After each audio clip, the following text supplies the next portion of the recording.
Hi, how's it going?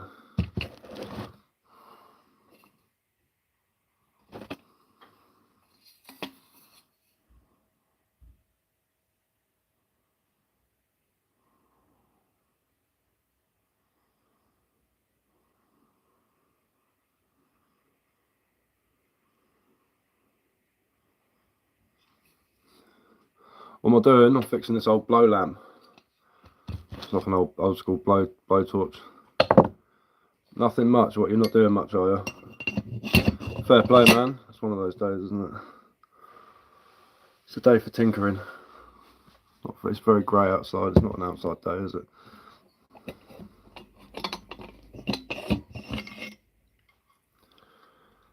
I need to get a bloody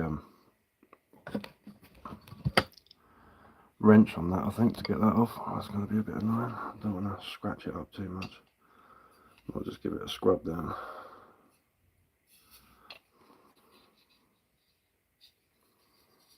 It's an old blow lamp there.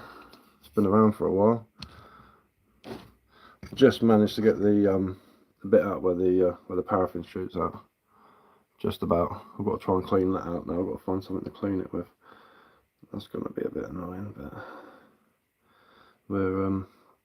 we'll see how it goes.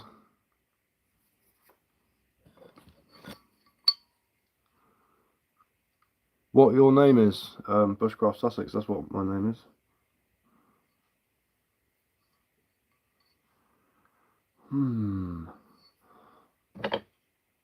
Normally I do stuff like this. I make spoons. There's a spoon I finished recently, but at the moment this has been getting on my nerves, so I want to get it working before I go up the woods on Thursday. See what I can do.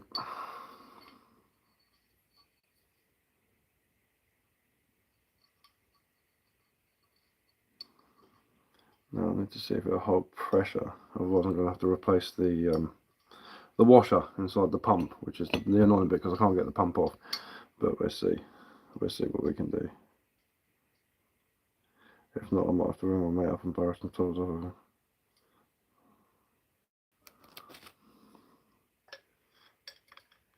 knew that was going to happen. Standard.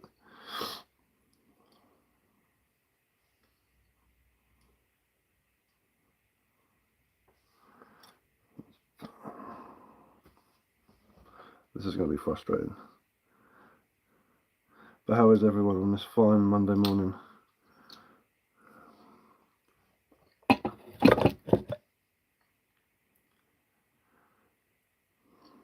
Because when I last used this, it was holding pressure, but it wasn't releasing the pressure, which is what you want it to do, so it can get the gasified paraffin out, which is the ideal scenario. This is going to be a fucker to get back in this, as I tell you. Come on, you bugger.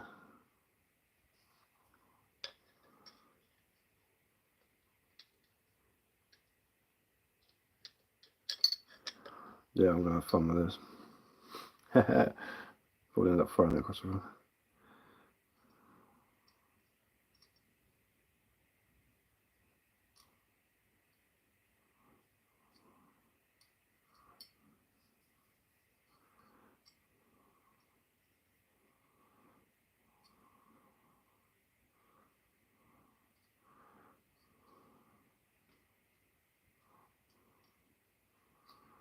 Maybe I shouldn't have taken it all the way out.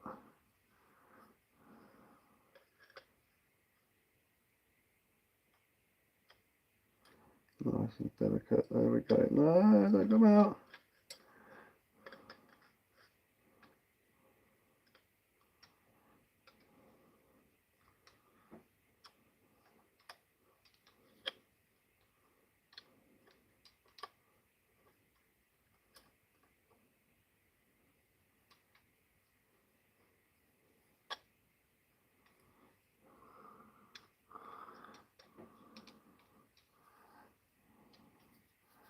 Alright, so I've managed to get that pipe back in, which is what we want to do. I have to use a homemade tool for this because you can't put it in with your hands, so you have to cut a piece out of a screwdriver to see.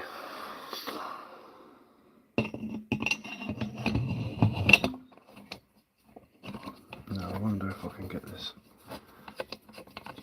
to pressurise. If it pressurizes, I think I've pretty much fixed it, and it just needs a bit of a clean, and then it'll be alright. We shall see. And then I've got to get the guard to go over the top, so it doesn't just spray a cloud of flame everywhere. Set fire to everything.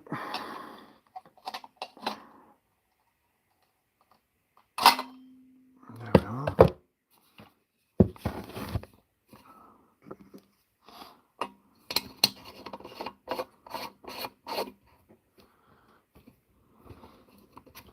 Tighten that up.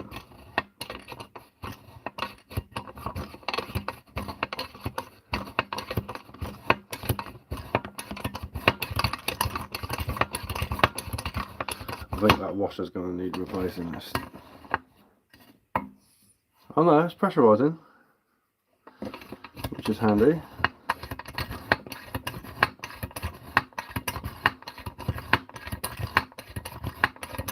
I just need to see if it's coming out the other end, which is what we want it to do.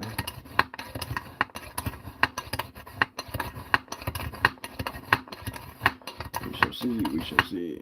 The hat's well wonky. I think it's when it's been underneath my, got stuck underneath my chair. Yeah, it's all bent. Oh well. Never mind. I'm sure I'll live with it. I'm not one to worry about fashion and what I look like, to be honest with you.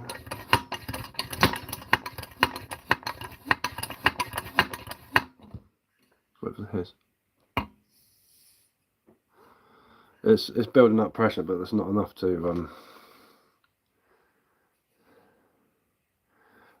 release it. That's bloody annoying, that is. I need a rethink on that. I need to clean it off, but I think that's one for the garden, really. Don't really want to do it in here.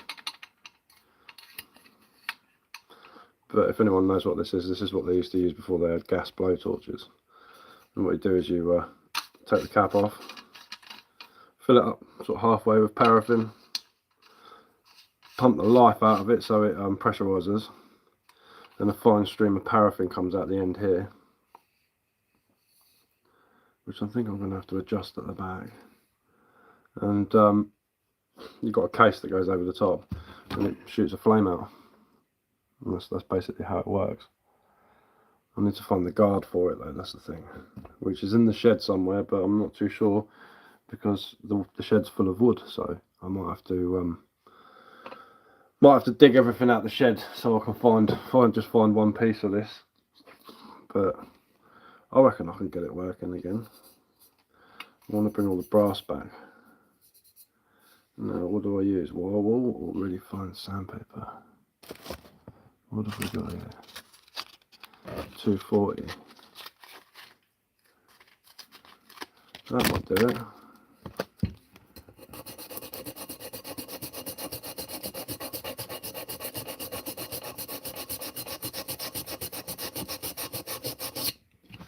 Yeah, if you look, you can see the old brass coming back out.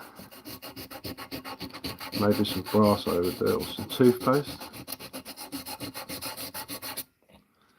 Because I don't want to scratch the granny out of that. 0.5 litre, 1 pint, it says on there.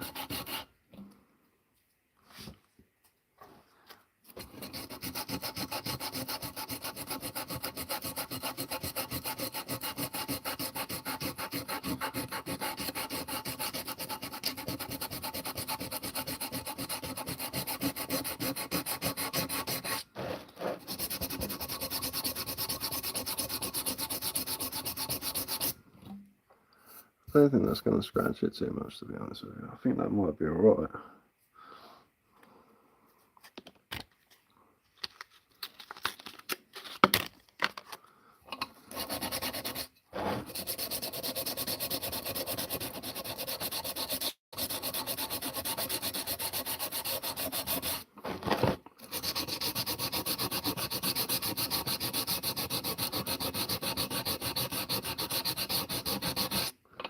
Starting to see some writing on it now, which is cool.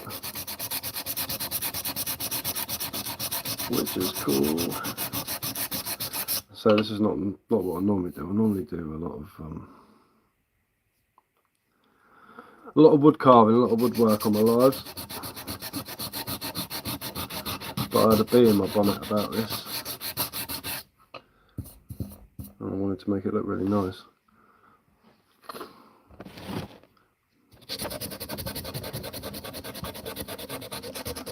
And I do love my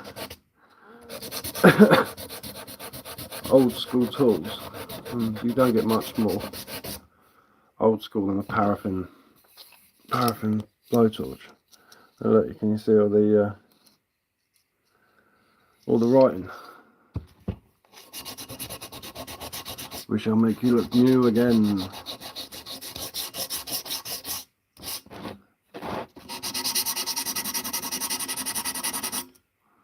Yeah, I don't want to get carried away with this, I think.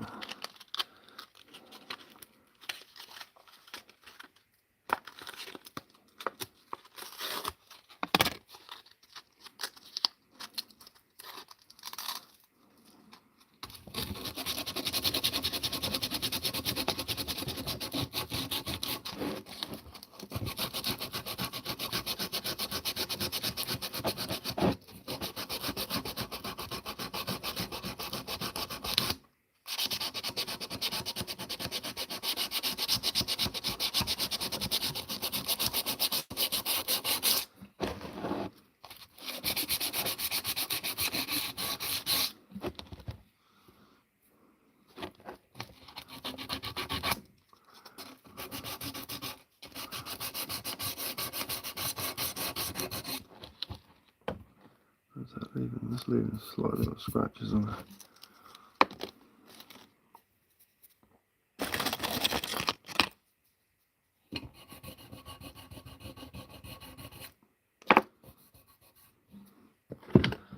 So we go.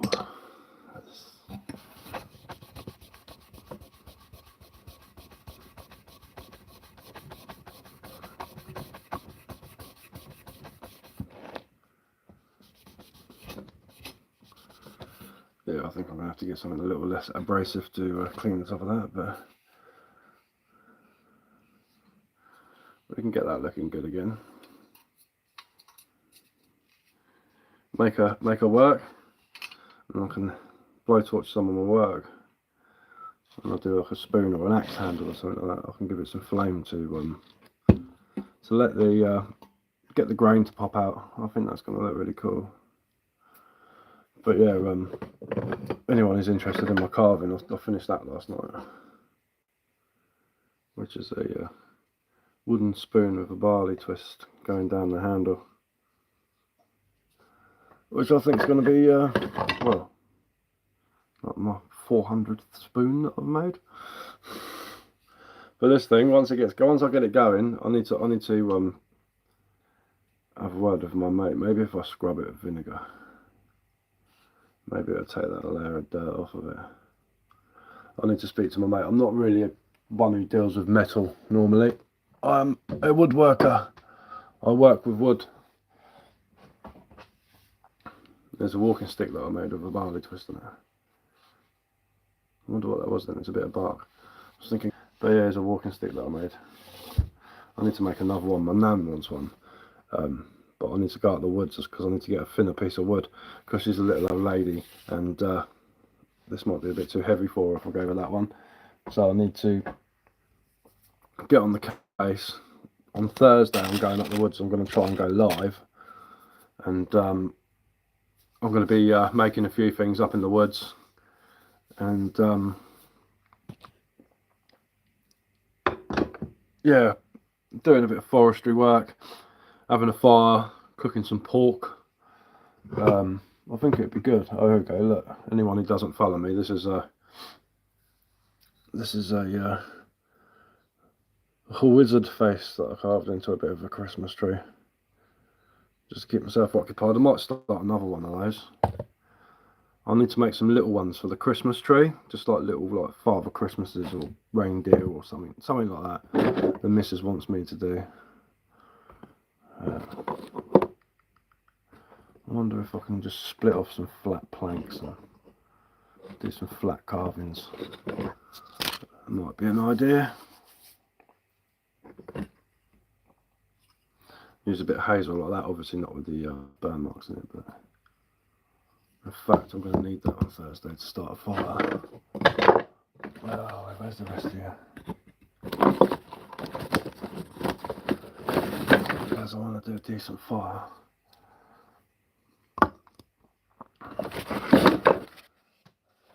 I know my mate will just want to bung some petrol on a big pile of logs and spark them up because we'll be doing work, so I don't want to be pissing around.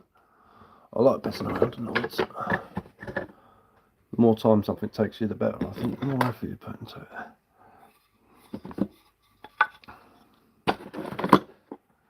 So a bit of a tidy up here. There's one that I messed up, but I hadn't carved the face for a while, so I thought something. There's my spindle, so I should be set to make a fire in the woods on Thursday. I'll do a little video. There's plenty left in that board. It's a good thing about using hazel, you don't rinse through your half so quickly. But let's put those up there. Oi, oi, oi, oi. Without it falling over.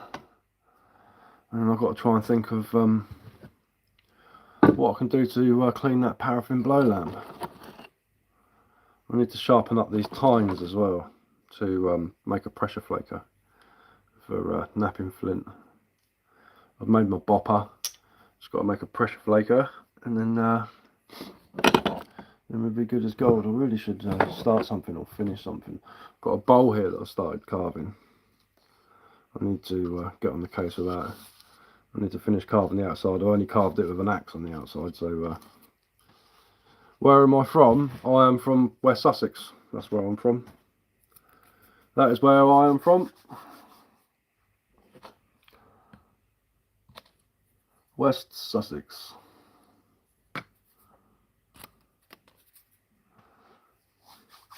That's where I am.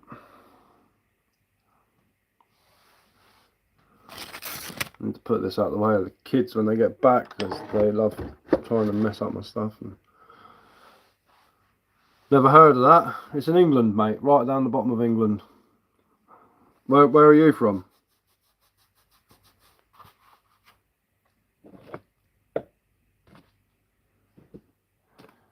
It's a county in England.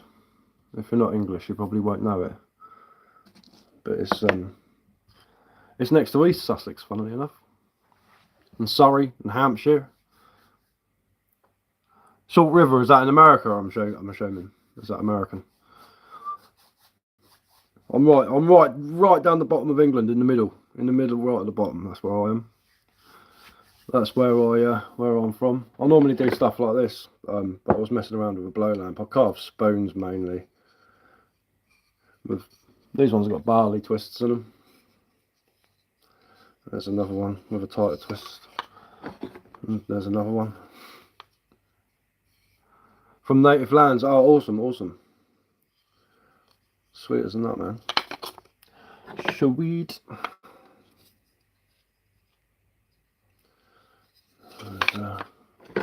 Another one. I've got quite a few spoons.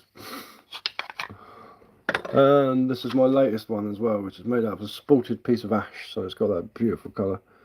I'm not at the moment. I'm just making these as Christmas presents for people, but I will be after Christmas. I'll be starting up an Etsy. But the grain in this wood is probably hard to see on the camera, but don't know if you can see the pattern in it. It's probably a bit blurry. But it's got some nice colours in there. Gotta love a bit of ash when it's gone a bit old and a bit spalted. Also carve like wood spirits, like the old men of the woods. And that's a piece of ash. I don't know if you saw my walking stick as well. Here goes a walking stick that I carved with the barley twist. Looks like the wood's been twisted. That's a cool one. This is one of my favourite ones. It's a wizard staff. Yeah, I can. Yeah, I've made a few bows before. I've made a few crossbows as well, and arrows and stuff. Made the bows out of ash because it's got the hardwood and the softwood. And then the arrows, I either use Gelder rose or hazel to make the arrows, and I can do a bit of flint napping, so I normally make flint tips for the arrows, and either use goose or crow feather or whatever I can for the fletching.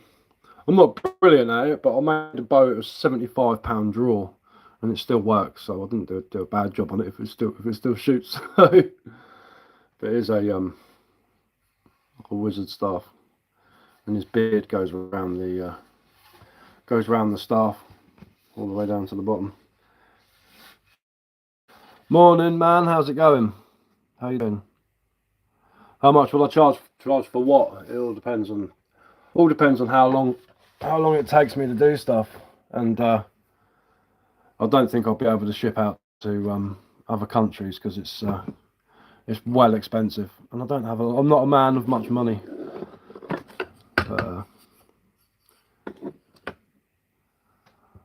KC the cat, I'm here. Hello, how's it going? Good morning. How are you? I was just tinkering with this. I need to put the guard back on it, but my mate gave me an old paraffin blow lamp, and I've got it to pressurise. I've fixed the washer inside it, so when you pump it up, it pressurises.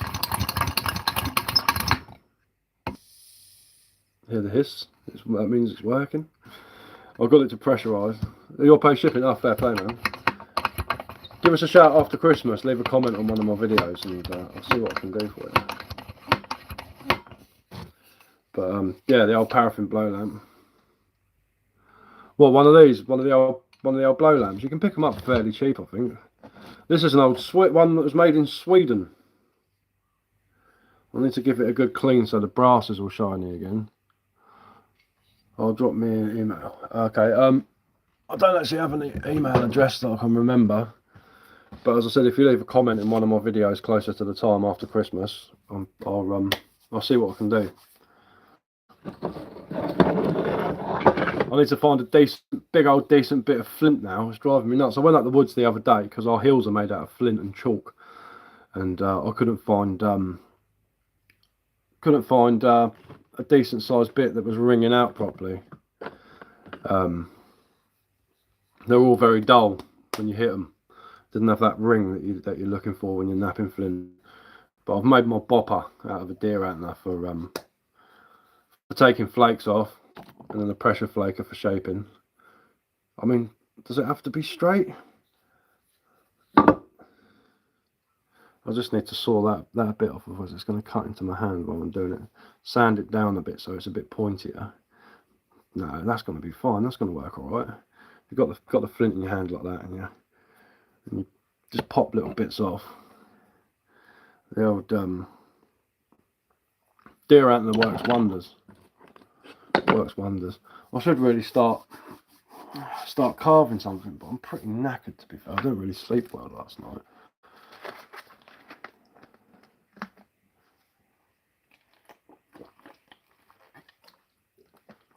The missus has gone shopping. She'll be back about 12, which means it's nice and quiet in the house, which is not bad. There's a few new people coming in. I don't know if you saw them, anyone that's one of the regulars. I don't know if you saw my little wood spirit that I did, the old man of the woods. I could do with giving that another coat of linseed, actually, to be fair. Just make his face go that little bit darker. Got some linseed oil here. Put a bit of linseed on him. Oh, yeah, that's a linseed brush. Oh, no. Done that spoon yesterday as well with that barley, my signature barley twist handle. You have some skills there, thank you very much. The old spoons are my favourite ones to make because they're nice and easy. Well, say easy. The handles take a bit of time, but this one's a piece of ash, believe it or not. It's spalted, so fungus started growing through the tree as it was dying, and it left all that beautiful colouring in there. There's ash without the spalt. That's what it looks like. Just a nice clean piece of wood. But,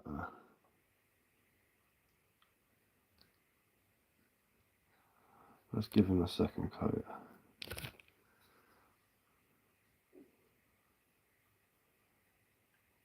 This one's made out of an old bit of Christmas tree. A Nordic pine, I think. Or a citrus spruce, one or the other.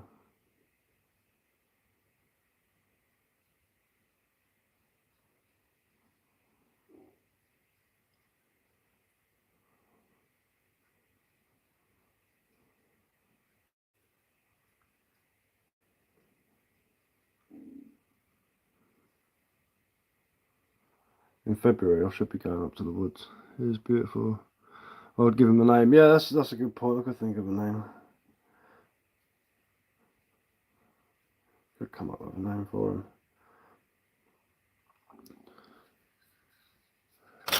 I hadn't carved something like that for a long time. So I started off in an old axe handle that I was carving that broke, so just to do a bit of practice, so I wasn't bothered about ruining a decent piece of wood. And it was awful. It just looked really gaunt and it had hardly any like features to him. So I was just like, no, I need to start again. So I got a bit of Christmas tree and done that. I need to carve another one. I need to get back into doing it. Back into doing like the old spirits of the woods. And ages ago, my little girl asked me if I could make her a little door to go on the skirting board, like a little fairy door. So I got all the scraps and sanded them down and planed them down, and started making these little doors as well. These little fairy doors. I've made quite a few of them in the time. They're made like they would have made a medieval door. So what you do is you get your planks, you drill the holes, and then you hammer pegs into the holes, and then you get little wedges and you hammer them in, and it expands the pegs both sides. So all of these little pegs here have had little wedges hammered into them just to make them expand, which I think is pretty cool. But yeah, little doors. Now I'm going up the woods on Thursday, so if I can get any signal I'll go live, and we're building a shelter up there basically, and it's going to have like a wattle coppice wall, and a big door at the front, and I'm going to have a go at making a giant one of those doors to be the door for the shelter. And the whole idea is to cover the roof in moss, so it's got a big living roof on it and you won't notice it, so it just looks like a big door in the woods. But I built a brick built fireplace in it out of block pavers, so it's gonna look awesome when it's finished. And the fireplace works really, really well. We right at the back's where we keep all the what's his name, all the logs and stuff like that next to the fireplace, so it keeps everything dry. It's really cool. I'll make doors with my niece. Play quality. We stick them on trees and cover them in glue. Yeah, sweet as a nut. Yeah, that's cool, man. I'm going to do that with some of those doors. I'm going to find a tree stump in the park and just stick it on the tree stump and have a little pathway coming off of it. Might make a couple of little windows as well. My mate owns a forest, and yeah, the big oak tree come down and there's a big stump, and he wants me to carve it, and I've got a rough idea what I'm going to do. I'm going to do like a little village carved into it with all steps and stuff going up and down, and like a little waterfall coming out, and you know, all sorts of things. I think it'll look good. Sorry, you got the worst accent of English accents. Bad luck. You need to work on your grammar a bit there, mate. I think you've probably got the worst writing of English writing, but I'm not sorry. Awesome channel, man. Thank you very much. Cheers. Thank you.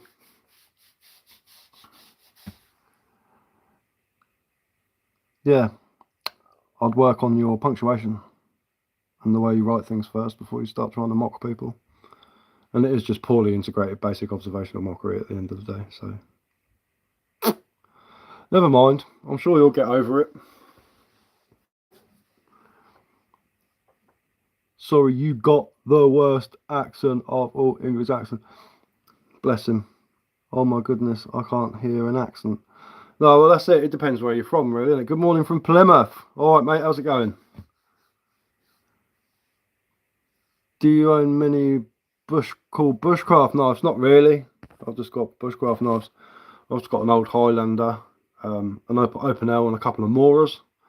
That's basically what I do. They're cold steel, so they sharpen up nicely. My favourite one's a little folding open L one, which is what I use to carve. Which is what I've used to carve this. I'm Scottish, so you would not understand my accent. I've got a couple of mates with really strong Scottish accents.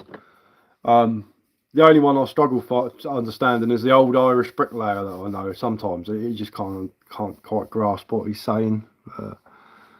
It's one of those things. Awesome, can't beat a Mora for the price and the thinness. Open L, whatever which way you want to say it. They're brilliant knives. I can't knock them. It's what I use the Open L for like fine detail work like that, you know. That's what I use them for. Things like that.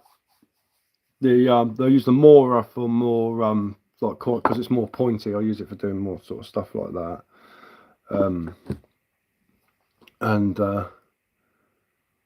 The Highlander's just sort of like when I go out the woods, because it's a full tang, sort of about that big. But I haven't got anything major, nothing really overly expensive. I've never needed anything, you know, to spend a lot of money on a knife. They all do the trick. They all work for what I want them to do.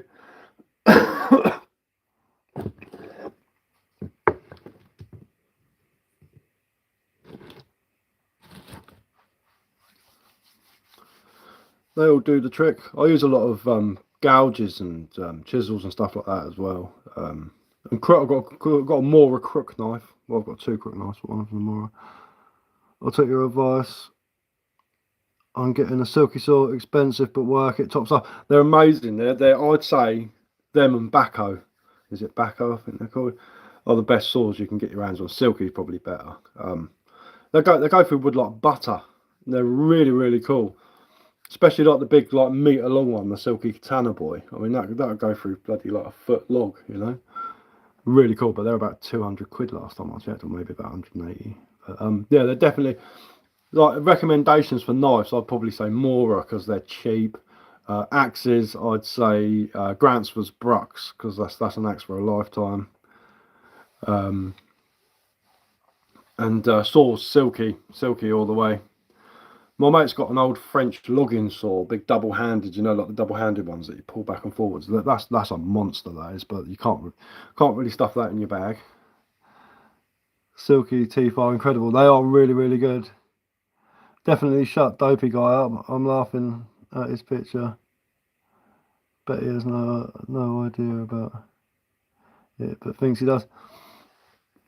Completely clueless. What he's trying to do is be rude and funny at the same time, but unfortunately, people don't give offence. People take offence, and I didn't take offence to it at all. You know, like that's the sort of thing like a kid would say. And you've got the worstest accent that I out of all the English accents. Ever see the Irish Carpenter? Yeah, I can't remember his name. Aaron, something like that. He used to be called Captain Busy Bollocks. He was fucking well good. He's good. He is, man. A different sort of carpentry. I don't do all the joinery and all that sort of stuff. I carve. I'm a carver. I'm like a traditional woodworker, as in the sense of like, you know, sort of medieval times. I could do with some sort of mini machete. Any recommendations? The only machetes I've got a 48-inch bolo machete that I use for smashing down brambles in the woods. And I spent about 20 years ago, I bought a cold steel. Is it Montana or something like that it's called? You can get them on Amazon or whatever, and they're like 10 quid, and they're cold steel, and they're about yay size. And I've had it for 20 years, and it holds a really, really, really good edge. And it cost me like a tenner. You know, you don't have to go too mad with a machete.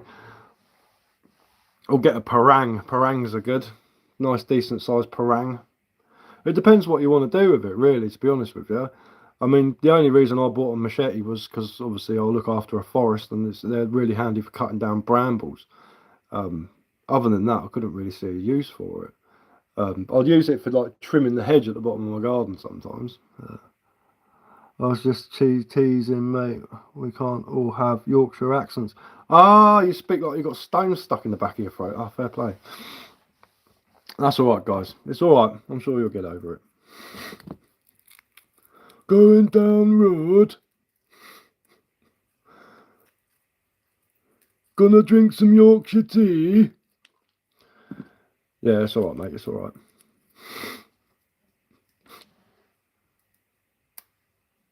That was my poor attempt at a Yorkshire accent. I actually went out of a bird from Yorkshire years and years ago. His fucking voice used to grate on me like fucking acid. Clearly rambles. Overgrowth, really. Yeah, man. They're good for coppicing as well. If you're doing a bit of coppicing or hedge laying, they're not bad for hedge laying, because when you're hedge laying, you don't want to cut all the way through the tree. They're good for cutting poles and stuff like that. I mean, obviously the machete is the most dangerous hand tool out of all the hand tools, because you've got like 14 inches of blade to cut yourself on. Sorry, I missed the joke myself. Sorry. That's all right. No worries. Yeah, unfortunately, the further up north you go, the poorer it gets. So they've got to have something, don't they? They've got to try and take the piss a little bit.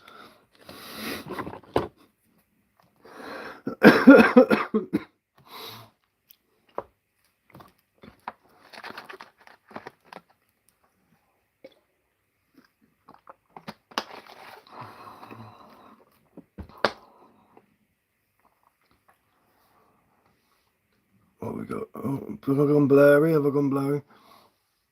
I should really carve something. I need to go outside. I've got an ash log out there, and I've got a big chunk of oak that I could split up. I've got some cherry. Cherry's always good to carve with. There you go. That's a cherry spoon I did. You can see the heartwood. I mean, it's a little camp spoon I made for when I go camping. I made an oak teaspoon the other day because I went through my camping bag before I went camping, and I looked in there and I had about 20 teaspoons in there, and I was like, that's where all my teaspoons are gone. I'll take them like fishing with me or camping or up the woods for the day, and I'll never bother taking them out of my bag. So this monster collection of teaspoons.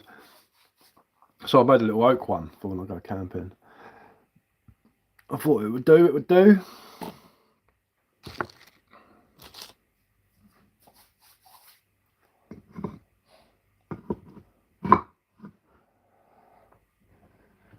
I could do with working on the bow for my crossbow. I'm making a crossbow, so that's going to be the bow for it. It's got some bend in it already, but it's tiller in it. That's the long job. It's taking off slight bits. I miss the old London accent. No, it sounds more Arabic than I. My dad's a Cockney. My dad is. He's like, all right, hello, how's it going? When he talks to you. Come on, use your life. Go out the apples, get my daisies. You know, like proper rhyming slang all the way. My mum's a turnip, so she speaks like that, and my dad's a geezer. So I've got a bit of a mixture with my accent. When I'm explaining things, I sound like my dad. I go all sort of bit sort of old school Cockney geezer. Accent is dope. Like I'm Conor McGregor, London. Conor McGregor's Irish, isn't he? Irish? Is he Irish? I think, if I remember. You know, like down here, it's like when we say things like toys, and boys, you know, and stuff like that. That's when it sort of comes out. Riot, proper turnip talking. The old grackles coming down the beach, you know. But I live literally, the beach is 15 minutes that way, and the South Downs National Park is that 15 minutes that way, so I'm pretty lucky. Just everything's so bloody expensive around here. You know, three bedroom house, you're looking at about 600,000, 700,000 around here, so a little bit expensive. And there's me, I live in between all these really nice big posh houses, and I'm like the village redneck, you know. Got all these posh fuckers everywhere with, you know, all their really nice cars and all that, and then there's me carving spoons and making cups of tea in my back garden. I am the village redneck. I don't care though, I like it that way. So one of my mates, he owns 2 forests, so we go up there a lot and do a lot of stuff. It might blow your mind to know there are parts of America where Elizabethan English accents are still heard. Yeah, there is, yeah, because like I remember watching this thing about it, and they were saying about how the accents have evolved in certain parts of England and all that. I know what you mean, man. I do know what you're going on about. There's parts of Canada where they speak with thick Irish accents. Little fishing villages where they're all descendants of the Irish, and they've all kept their accents because they don't really interact with other Canadians enough for their accent to change. I can't remember the name of the town now, but you think they just moved there from Ireland, but yeah, they have really, really strong proper Irish accents, use old Irish words. It's cool, man. It's cool. I want to know how the Australian accent developed. You know what I mean? What time smoke out, Sheila? You know, like proper nasal. Got something stuck in the back of my nose. I don't know. It's just I just think it's funny the way, you know, accents develop and stuff like that, because Australia was primarily English, wasn't it? So how does an English accent turn from England, you know, sort of Middle English, hello, how are you doing, to So yeah, like the proper crazy bogan, ute driving, hillbilly accent. It's quality, man. Yeah, I can't remember the name of that town in Canada, but look, just type village of Irish accents or something in Canada, and you'll find it. And there's loads of videos on YouTube, and they're all very Irish, which is cool because they're all like fifth, sixth, seventh, eighth generation bloody immigrants. But you know, it's like my missus, she's Portuguese, and my kids, obviously, we live in England, and they go to an English school, but they've all got slight Portuguese accents because where she speaks to them in Portuguese, they will do. I'd love to visit it sometime. Yeah, it'd be cool, man. I want to go to Canada. I've been invited out. To Canada a few times, but I'm ill at the moment, so I can't really fly. But when they fix me, I'll be all over the shop. But at the moment, I'm falling to bits. Not very well, so it's hard for me to go places like that. Unfortunately, a few years back I would have been all over it. But yeah, it's mad. My boys, not my little girl because she's got a different mum, but my boys have got little Portuguese sort of English Portuguese accents. It's really cool.